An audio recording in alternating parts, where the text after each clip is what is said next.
मेरी बात आप याद रखिएगा, ये कोई ना कोई चंद चढ़ाएगा। मैं आपको सीरियसली बता रहा हूँ, ये मामला इतना सादा नहीं है जितना सादा दिखाई देता है। मेरे पास डायरेक्टली इस हवाले से कोई पक्की खबर नहीं है, सिर्फ कुछ इन्फॉर्मेशन है या कुछ हकायक हैं जिनकी बुनियाद पे मैंने ये राय कायम की है। ये इतना सादा नहीं है। हम सब जानते हैं कि धांधली कैसे हुई और कहाँ से हुई। कमिश्नर जो है वो मसले की निशानदेही कर रहा है, मसले की जड़ की निशानदेही नहीं कर रहा। एक ऐसा शख्स जो सुबह के वक्त खुदकुशी करना चाहता था फजर के वक्त, और ज़ोहर से पहले जो वो प्रेस कॉन्फ्रेंस करता है उसमें वो आधा सच बोलकर जाता है। वो ये कहता है मेरे पे दबाव था, मैंने गलत काम किया, मुझे फांसी दे दो। लेकिन वो ये नहीं बताता कि मुझे गलत काम करने का कहा किसने, ये वो नहीं बताता। वो ये भी नहीं बताता कि उस गलत काम का फ़ायदा किसको पहुंचाया गया, ये भी नहीं बताता। यानी वो बता सकता था ना कि मुझे ये कहा गया कि नून लीग को जितवाना है, ये बात उसने नहीं की। वो ये कह सकता था कि मुझे फ़लाँ फ़लाँ बंदे ने फ़ोन किया या फ़लाँ फ़लाँ जगह से मुझे प्रेशर आया और ये प्रेशर मुझे इस अंदाज़ में डाला गया कि मैं मजबूर हो गया ये करने पे, ये भी उसने नहीं बताया। वो ये कह सकता था कि मुझे ये वाला लालच दिया गया था और इस लालच में आके मैंने ये काम किया, ये भी उसने नहीं बताया।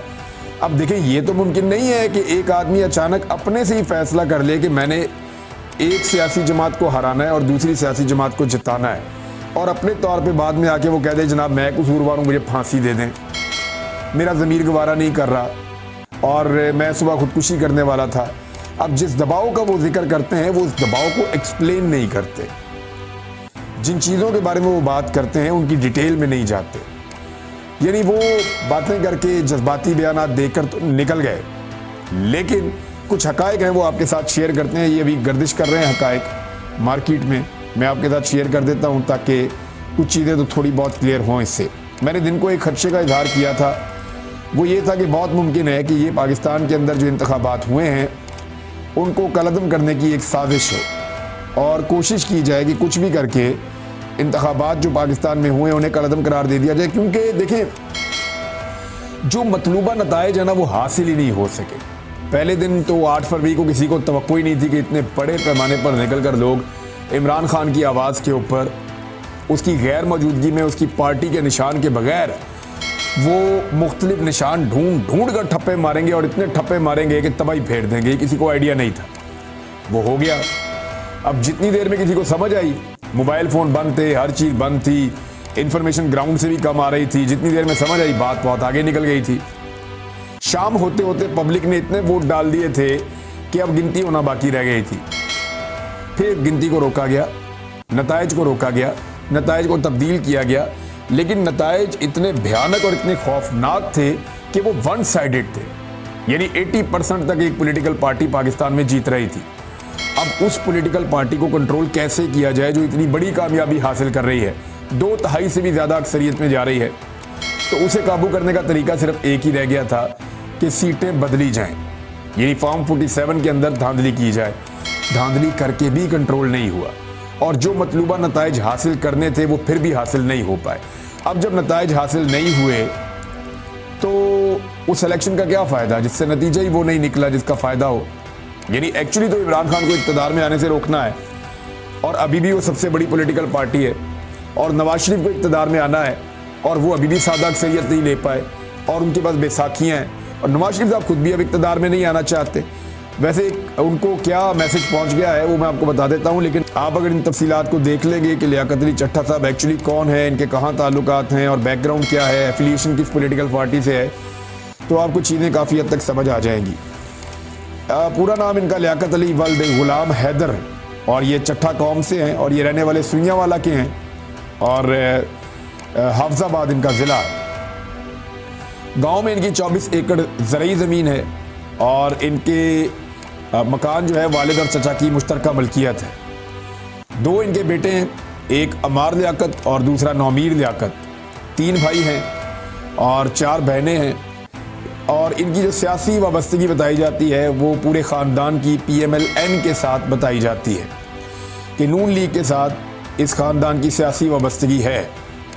इसके अलावा जनाब इनके हवाले से कुछ और चीज़ें हैं कि ये रिपोर्ट है मुताल्लिक लियाकत अली चट्ठा रावलपिंडी। ये रिपोर्ट जो है ये फौरी तौर पे एक मुरतब की गई है। वो आप समझ जाए कि रिपोर्ट फौरी तौर पे मुरतब कर ली जाती है आदमी के बारे में जो उसकी डिटेल होती है, और वो ये मौजूद भी होती है नॉर्मली ऐसी रिपोर्टें।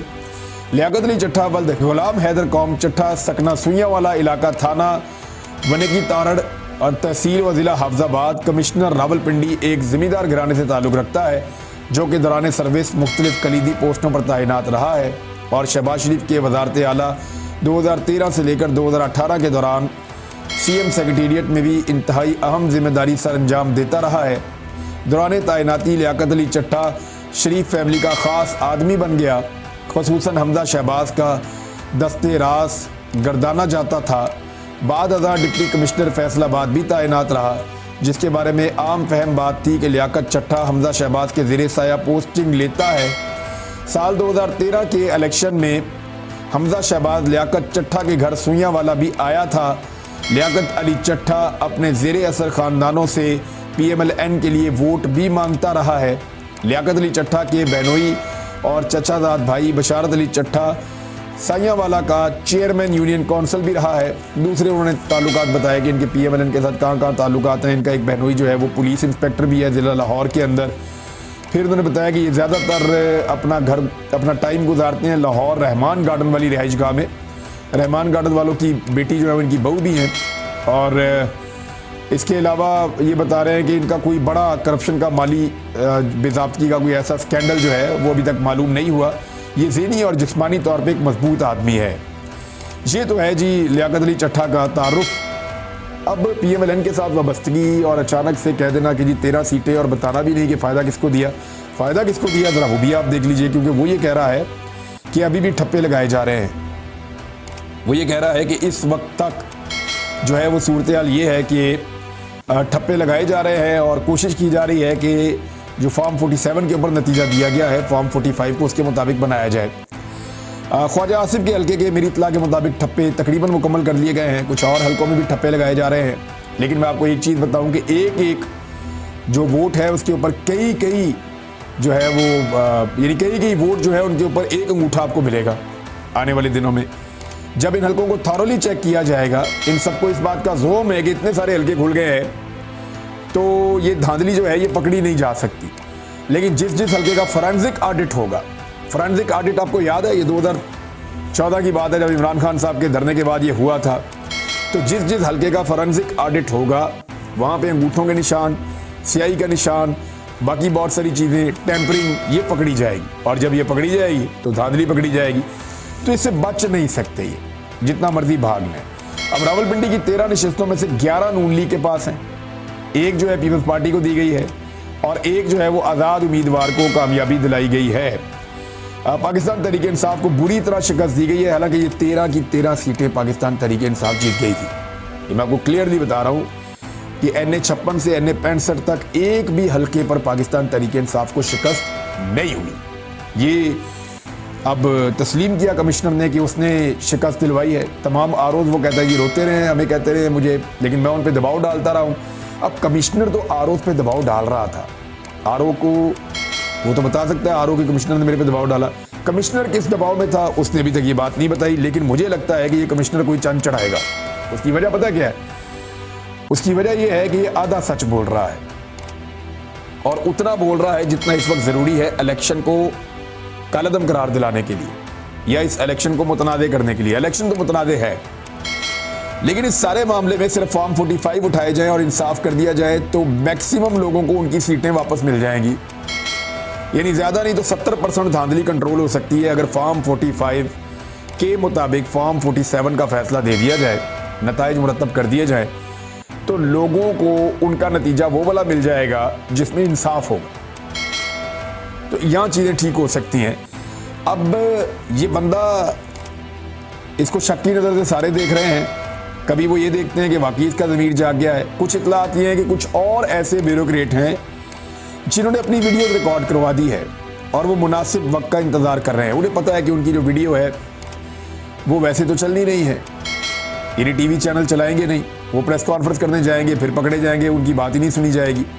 अब चट्ठा साहब जो आए थे वो PSL के चक्कर में आए थे कि जनाब क्रिकेट मैच होने वाले हैं T20 के, तो मैं उनके बारे में बात करना चाहता हूं, तो अचानक उन्होंने ये वाली बात कर दी। अब पीटीआई का मसला ये है कि वो किसी को भी शक की नज़र के बगैर देख ही नहीं सकते। इतनी मार पड़ी है पीटीआई को। ये फजलुर रहमान साहब ने जब स्टेटमेंट दिया तो वो उस पर भी बेचारे परेशान थे कि अब ये कहीं ऐसा ना हो कि फजलुर रहमान के हम स्टेटमेंट दें कि ये ठीक बोल रहा है तो ये आगे से कुछ और कह दें। अब वो चट्ठा के मामले में भी पीटीआई थोड़ी कंफ्यूज है। हुई तो उनके साथ धांधली है और टका के धांधली हुई है। उनके साथ हुई इतनी ज्यादती है कि दूध का जला जो है वो छाछ भी फूंक फूंक के पीता है। तो ये हिसाब किताब जो है वो पाकिस्तान तरीके इंसाफ का बना हुआ है। एक चीज़ और बड़ी इंपॉर्टेंट है, लियाकत अली चट्ठा ने कौमी असम्बली की सीटों की बात की, 13 नशिस्तों की, लेकिन लियाकत अली चट्ठा ने सूबाई असम्बली की नशिस्तों की बात नहीं की। उनकी बात नहीं की। क्यों नहीं की? क्योंकि वहां पे पंजाब की हुकूमत बन रही है। उनको ये भी बात करनी चाहिए थी कि हमने सूबाई असम्बली की भी 26 नशिस्तें हरवा दी और जानबूझ के नताइज तब्दील कर दिए, लेकिन वहां पे उन्होंने कोई बात नहीं की। क्यों नहीं की? पीएमएलएन का इस वक्त का फार्मूला ये है कि मरियम नवाज को बनाया जाए वजीर आला पंजाब और वजीर आज़म पाकिस्तान पीएमएलएन का नहीं होना चाहिए, क्योंकि सब ने उनको बता दिया नवाज शरीफ साहब को कि बड़ी कुट पड़ेगी, अवाम बड़ा जलील और गंदा करेगी। अभी तो मियाँ साहब आप गंदे हुए ही नहीं जो अवाम ने आपको करना है। जो सलूक पाकिस्तानियों ने आपके साथ बरतानिया ने किया है ना, वो सलूक मियाँ साहब पाकिस्तानियों ने आपके साथ पाकिस्तान में कर देना है अगर आपने वफाकी हुकूमत संभाल ली तो। क्योंकि पाकिस्तान में शहबाज शरीफ ने छोड़ा ही कुछ नहीं जिसकी बुनियाद के ऊपर हुकूमत की जा सके। हालात ही इतने ख़राब कर दिए हैं, इकॉनमी को बिल्कुल तबाह बर्बाद कर दिया है। महंगाई अभी और बढ़ती चली जाएगी। आदादोशुमार सबको पता है। लोड शेडिंग का एक बड़ा खौफनाक सीज़न जो है वो हमारे दरवाजे पे खड़ा है। तो ऐसी सूरत में वफाकी हुकूमत लेने का फ़ायदा कोई नहीं, वो किसी और को दिलवाना चाहेंगे। तहरीक इंसाफ ने भी कहा कि जनाब हमारी सीटें हमें वापस करें, उसके बाद फिर हम बात करेंगे। अब पीएमएलएन को एक पैगाम ये पहुंचा है, कुछ मीडिया सोर्सेज के मुताबिक पीएमएलएन को ये पैगाम पहुंचा है कि जनाब आप वफाकी हुकूमत लेंगे तो आपको पंजाब हुकूमत मिलेगी। ये नहीं होगा कि मीठा मीठा हफ हफ और कड़वा कड़वा थू थू। धांधली जो आपके लिए की गई है वो कौमी असम्बली और सूबाई असम्बली दोनों जगहों पे की गई है। ऐसा नहीं होगा कि आप वफाकी हुकूमत ले लें और सूबाई हुकूमत छोड़ दें। अगर आप वफाकी हुकूमत छोड़ेंगे तो जितने एमएनए की सीटें आपके हाथ से निकलेंगी उतनी आपके हाथ से एमपीए की भी दुगनी निकलेंगी। लिहाजा फिर पंजाब की हुकूमत भी आपके पास नहीं होगी। अब ये जो सिचुएशन बन गई है जिसमें पीएमएलएन को वार्न किया गया इस बारे में कि आप वफाकी हुकूमत लेंगे तो सूबाई हुकूमत आपको मिलेगी, इसमें ये चीफ इलेक्शन कमिश्नर का जो स्टेटमेंट आ गया है, इनको अगर आप इकट्ठा करके देखें और फिर उसके बाद आप देखें काजी फाइद ईसा साहब को, वो अचानक आज टहलते हुए बाहर आते हैं और पहले भी वो आते रहते हैं यहाँ पे। मैंने वहाँ रिपोर्टर से बातचीत की है, वो ये कह रहे हैं कि काजी साहब इस एरिया में कभी कभी आते हैं। आज भी वो आए, हमें मौका मिला उनसे बात करने का। हम गए वहाँ पे तो काजी साहब पहले तो बात नहीं कर रहे थे, लेकिन फिर उन्होंने खुद ही अलाउ किया बात करने का। और नॉर्मली सिक्योरिटी रोक देती है रिपोर्टर्स को वहाँ जाने से, लेकिन आज उनको मौका दिया गया, वो गए वहाँ पे। बाकी आप लोग समझदार हैं। काजी साहब लगता है बात करना चाहते थे और उन्होंने मीडिया टॉक की। अब chief justice of Pakistan media talk कर रहे हैं, कोई तो बात है, कोई तो बात है। अब चीफ जस्टिस ये कहते हैं रिस्पॉन्ड करते हुए और हैरत का इजहार करते हैं और लाइलमी का इजहार करते हैं कि वो तो लियाकत चट्ठा को जानते ही नहीं। लेकिन जब मैंने रिपोर्टर्स से बात की और उनसे मैंने पूछा कि मुझे आप बताइए कि क्या आपकी चीफ जस्टिस से कोई ऑफ द रिकॉर्ड बात हुई है, तो उन्होंने कहा जी भी हमारी ऑफ द रिकॉर्ड भी बात हुई है। मैंने कहा क्या वाकई चीफ जस्टिस को इस खबर के बारे में कुछ नहीं पता था? उन्होंने कहा ये बात झूठ है जी। मैंने कहा क्या मतलब है? तो मुझे रिपोर्टर ने ये बताया कि चीफ जस्टिस ऑफ पाकिस्तान से जब हम पहले ऑफ द रिकॉर्ड बात कर रहे थे तो वो इस सारे इशू के बारे में बाखबर थे। उन्हें पता था कि एक कमिश्नर है रावलपिंडी का लियाकत चट्ठा, उन्हें पता था कि उसने उनके ऊपर इल्ज़ाम लगाया है, उन्हें पता था कि किस नौयत का इल्ज़ाम लगाया है। वो कहते हैं ये तीनों चारों चीज़ें उनको पता थी। लेकिन जब हमने सवाल पुट किया तो चीफ जस्टिस ने ऐसे लाइल्मी का इजहार किया कि जैसे वो इस खबर के बारे में या इन चीज़ों के बारे में बिल्कुल नहीं जानते। तो ये उनका फेक रिएक्शन था चीफ जस्टिस ऑफ पाकिस्तान का। हालांकि वो ये कह सकते थे कि जनाब मैं जानता हूँ, मुझे पता है ये खबर आई है, लेकिन सबूत लेकर आए कोई। लेकिन उन्होंने लाइल्मी का इजहार किया और इस तरह जाहिर किया जैसे वो इस बारे में कुछ नहीं जानते, और उसके बाद एक मौक़िफ़ दिया कि किसी के पास कोई सबूत हैं तो ले आओ धांधली के। तो मामला ये है कि चीफ जस्टिस ऑफ पाकिस्तान, आप फॉर्म 45 मंगवाएं वही सबूत हैं, फॉर्म 47 मंगवाएं वही सबूत हैं। अब अगर किसी के साथ ज्यादती हो और वो अदालत में या थाने में आ जाए और उसको ये कहा जाए कि लाओ जी सबूत लाओ, तो वो कहाँ से लाए सबूत? यानी ये तो बांध के मारने वाली बात है, इंसाफ ना देने वाली बात है। सारा का सारा फॉरेन मीडिया जो पाकिस्तान में मौजूद है वो गवाही दे रहा है पाकिस्तान में धांधली हुई है।